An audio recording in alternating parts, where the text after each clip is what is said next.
City's 3-0 win against Sunderland, really impressive. Sunderland have been a tough nut to crack for a lot of teams. City seemed to take care of business, Mila. Tough nut to crack is very good way to put it, and I think thanks to Thanks. that Diaz goal, we cracked the nut. It was looking difficult to even find any chances, and he kind of just decided, hey, I have the most touches in this match. I might as well have a go because I have the most opportunity to do so. And he hit it with power. It got a deflection and opened up the game for us. From there, we got our first direct set piece goal with a Guardiola header, so that's nice. And then just Cherokee magic throughout the rest of the game, whether it was control or making something out of nothing. He could have left with 4 or 5 assists. He only left with 2, but he was fantastic. I don't know if you guys got to watch any of it, but it was super fun to watch. I jumped out of my seat multiple times and screamed and scared the dog. So it was a good time. Yeah, unfortunately, I was watching a 0-0 game going on, so I was just seeing your text pop up from like, "Oh, another goal!" I was just so angry. It was like in The Incredibles when he's tearing down the posters. Like, I was pissed, but No. I did go back and watch the highlights. I mean, it looks like so. Was it a midfield three of Gonzalez with Cherky and Foden? That's what it's No. saying. So But this is Bernardo in the what middle. it was. It was Bernardo in the middle, Yeah. out of possession. In possession, Bernardo was playing as like a right winger. Cherokee was coming into that half space. Actually, just free roam, honestly. But Bernardo was occupying the center of the pitch, though, on defense. Yeah. I mean, I think we kind of talked about it. City needs someone else to consistently be there that's not a robot, right? They need guys to consistently be there. Foden's starting to show that. And I think if you can have Cherky become one of those consistent performers alongside him, even still, right, we have 2 goals from defenders, one, Thunder Bastard, another from a set piece. So you could argue, right, oh, they're still not creating enough. I think, like you just said with Cherky, if he continues to grow in this team and understand the league better, I think him becoming a chief creator in that team can make things very dangerous.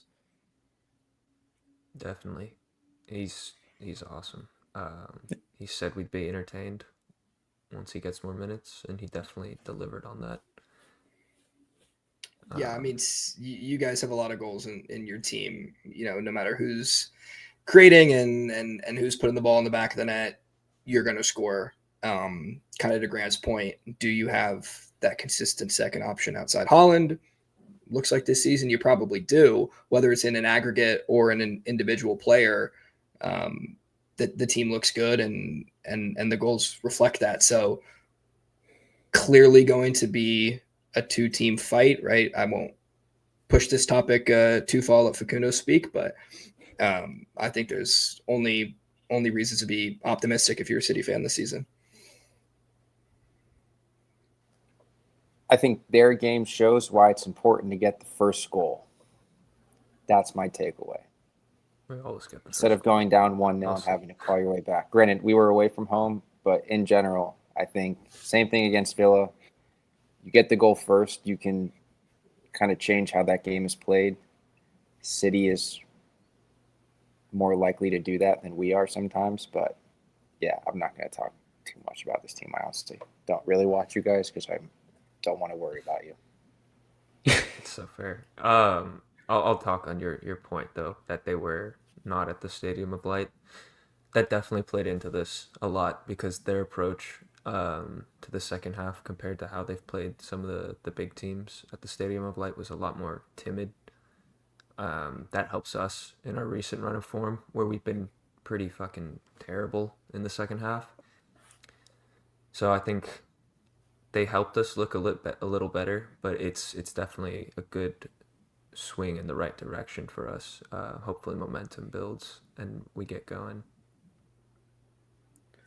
Yeah, man. Yep, their first game as a relegation team is really how they played. It was their first game where they looked like they were the promoted side. Maybe they just can't hack it in Manchester. Maybe that's what it is because United somehow beat them too. I mean, we're not going to talk about United today because Dylan's not here, thankfully. Yeah, they're level on points with us, and it just makes me upset. Sorry to get sidetracked there. Did we have any other talking points here on this, or did we want to get into what you guys got coming up? On this game, I feel like Well, I we're mean, just gonna I'll just repeat. Oh, sorry. touch quickly. I didn't watch the full 90, but and Mila, you make a point like, yes, this is in Manchester, but Sunderland have proven they're a really strong side, and one that you're not just lining up and like, here's 3 points even for the biggest of teams. So regardless of how these goals go in or the flow of the match, I think 3-0 against Sunderland's a great result. And just on a side point, I'm just excited to kind of see what Sunderland can hold up over all 38 matches and where they I can be, agree. because they've surprised, I think, absolutely everybody, and they've been really good. Drew to us 1-1, and I'm just sitting there like, they're playing us out of the park right now. Like, this is a legitimate side. Yeah, So, they beat us away. We were at home. We scored a goal very early, and they just stayed in the game. They hung around, and then they right at the end sucker punch. I mean, they're a I very definitely serious want to. team. Yeah, I want to see how they respond to a 3-0 loss away. But from everything we've seen so far, I think it'll be fine. They'll just screw their heads back on and go again. shows the quality Yeah, of the league. Yeah, it does. I mean, outside of, and again, Villa are up there in the table right now, but I wouldn't put them in this grouping of a title race. I mean, respectfully, they didn't score for 5 games. I do think they're a good side, but in terms of the title race, 100%, I do think it's down to 2 already, and really 3 through like 15th almost. I mean, Fulham are in 15th. They look very good in a lot of games they play.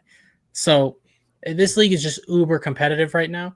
But yeah, I do think we have 2 teams that are separating themselves from the rest. And City, it does kind of feel like this sort of inevitability, right? In terms of they always sort of pick it up, they always figure it out, and then all of a sudden they're on a run. It does seem like we're building towards that.